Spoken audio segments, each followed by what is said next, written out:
Hey guys, welcome back to another video on the Inside Spurs channel. Hope you're enjoying your Sunday, whatever it was, having a roast dinner, out at the pub, whatever it was, I hope you're enjoying it.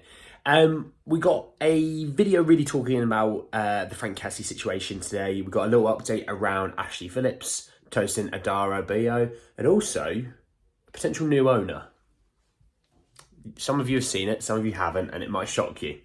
But we'll jump straight in with the Frank Kessie news. So, obviously, we spoke yesterday around the Frank Kessie situation, the fact that he's not really wanted at Barcelona anymore. You know, obviously, financial fair play being an issue there, Xavi not being a big fan of him. But we're really going to be looking at a new publication coming out with some information, not new publication, new story coming out from a publication, Gazzetta, obviously massive publication in Italy. They said that Spurs are very serious over signing Barcelona midfielder Frank Kessie and have overtaken Juventus for his signature. Juventus are still pushing to convince Kessie of their project as he considers a move to Spurs. So I think that's quite a substantial update when you think of, it only came out yesterday that we wanted him. Came out yesterday that, you know, he's not happy with Xavi, he's not happy in being at Barcelona. And I'm going to give you some stats and numbers that might kind of sort of support that notion. The idea that we've now gone into first position on there means evidently we're really pushing for this deal. Again, it's a cheaper deal when you think of the fact that he's not going to cost a lot of money, around 15 million, I'd say, which in today's market is, it was like 5 million a few years ago. It's been inflated and gone mental.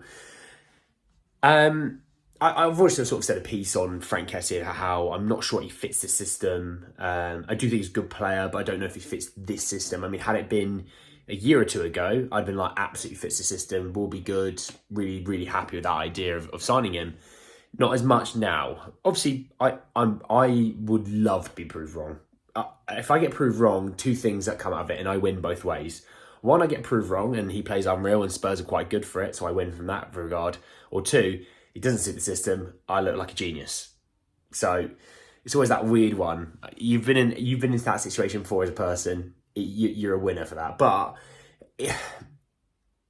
Frank Kessie, before he went to Barcelona, was a good player. Ironically, Milan got better after he left, which is, I'm not saying it's down to him. Please don't think I think that. But I do think it's interesting. And the fact we pushed on ahead of Juventus, though, is quite substantial. I know they've got FFP issues, but it is substantial. But just looking a little bit at last season alone for Barcelona, he played in 28 different games in La Liga, but he didn't even play 1,000 minutes. So we're talking 28 games over 973, which, I mean, I'm trying to sort of work that out myself. You know, there'll be some games where he's played decent minutes there, but it's not really a lot when you think about it, you know. Teams play, if you're playing 30 times, you're playing 970 games, 30 minutes game, 33 minutes game. It's not a lot when you think about it, because he probably played a few games where there's injuries and he probably played about 5 minutes in other games. It's not really a lot. When you look at his other competitions, he played 6 times in the Champions League, 5 times in the Copa del Rey, a couple of times in the Supercopa and Europa League. You know, not really anything to go off there, because I think he really was quite far down the pecking order when you look at their midfield. Which obviously, yes, you lost Busquets this summer, but you replaced him with Gundogan, who probably for the last 6 months has been the best midfielder in the world. So in reality, he really is not going to get any game time. To let you know, I actually thought he was older than this. He's 26, born on December 19th, 1996. So he'll be 27 during this season. So I'm actually older than Frank Kessie. God, that feels mad. That feels mad to say. According to Transfer Market, according to Transfer Market on June 13th, 2023, he's worth 25 million euros. So I think we're going to get him cheaper than that, if I'm honest. I do. I think it'll be about £15 million. I think Barcelona do just want to sell, but also Barcelona have that thing that, you know, we have when I've talked about other players. Yeah, if we're going to sell, I want them to take the wages as well, so we don't have that issue. And Barcelona inflate their wages like crazy and they can't afford it. But at least when you sell to the Premier League, they can kind of afford it most of the time. But yeah, that's just the update about Frank Kessie. Just quite a quick one there, but definitely substantial, definitely something to take on there. An update around Tosin Adara bio. Monaco and Fulham are close to an agreement for the reported Spurs target. The two clubs hope to finalise the deal before the end of the week. Just because I wanted to incorporate it, because a lot of people saw that Monaco was signing Salisu from Southampton. That was part of a two-part process where they were getting Tosin as well as Salisu. So, yeah, definitely something I don't see it coming around now. I just wanted to put it in there just in case anyone was wondering the situation. A little bit of an update on Ashley Phillips' move. So, basically what the situation is now is that Spurs are waiting to see if Blackburn find another buyer for the central defender. But the cut-off is Friday when a £2 million escape clause in Phillips' contract kicks in. So I guess we'll probably have an update towards the back end of that week. I thought this was going to be a deal that's going to get done really quickly. It came out of nowhere. Loads of yeah, this is going to happen, it's going to happen. And then Blackburn pulled the rug out, which I do think it was more of a thing of them to say, look, don't think that. You've not signed him yet. He's not your player. Don't think that you're going to have him, blah, blah, blah. Don't blame him, by the way. Don't blame him. But yeah, a bit annoying that's not been done. But yeah, I guess I'll probably be speaking about him a little bit later into the week, so I won't spend too much time today. And the last story, new owner. So this comes off the back of Joe Lewis's indictment in the US.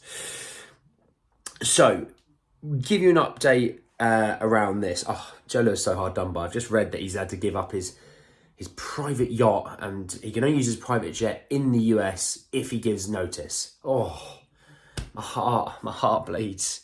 According to the American publication, the Daily Express US reported that Jay-Z, you know the Jay-Z, the rapper. He is preparing to bid for Tottenham Hotspur if the club's owner is convicted of fraud and insider trading. So it's very dependent if Joe Lewis is basically just found guilty. He wouldn't be able to buy it outright on his own. Now, I know, Jay-Z, he's only worth 2 billion or what, it's something like that. You know, we're going to be probably wanting 4.5 billion in total. So he would obviously bring in investors alongside him, which I doubt that really is an issue there. But he supposedly is wanting to get into the football ownership market. He was nearly an investor at Arsenal, I think, about 13, 14 years ago, something like that. But he has looked at, obviously, Tom Bowley. He's looked at the Liverpool owners, John Henry. He's looked at a few different American owners, and he wants to get in on that market, basically. I don't know if he's going to be an amazing owner. I don't think he's going to be a terrible owner. I know nothing about his financial input into kind of that sort of thing. This is a different thing than my company's worth 500 million. That's an amazing amount of money. Spurs worth 8 times that. Spurs probably need 500 million just to run it per year, you know, with transfers and all that stuff. So we'll have to wait and see. But again, that's all. A lot of these things, it's really unfortunate with Spurs. A lot of these things are so dependent on so many other variables.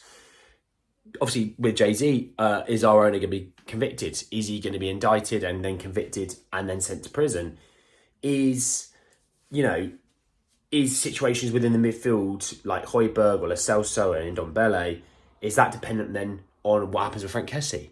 Centre half, Tapsoba, Mickey van der Ven. What's happening there with that situation? Are we expecting people to leave for them, people to come in? I still don't know. There's a lot of unknown variables, and we're so close to the start of the season. I'm not sitting confidently about this team at the moment. We still need so much work, and this is why we are so poor in the transfer market. We should have gotten a lot more done by now. But do you know what? Positive thoughts on this. We still got a lot of position that we needed this summer sorted, and we did get it. A few additions between now and the end of the season easily could be a top 4 team, but we need those additions. That's the important thing. So we'll have to wait and see. But anyway, guys, that's the end of the video. I hope you still enjoy the rest of your Sunday. Obviously, I know work's tomorrow. Don't think about it too much, all right? Just enjoy the Sunday. Drop a like on the video if you did enjoy it, and obviously in the comment section below, JC, want him to be your owner? Upset about the Tosin situation and the Phillips situation? And what about Frank Kessie? Do you think it's right? Do you think he's the guy? And are you happy that we're first in that list now? Subscribe to the channel if you are new and hit the bell notification for more. But anyway, guys, that's the end of the video, and I will see you all very, very soon. Take care, lads.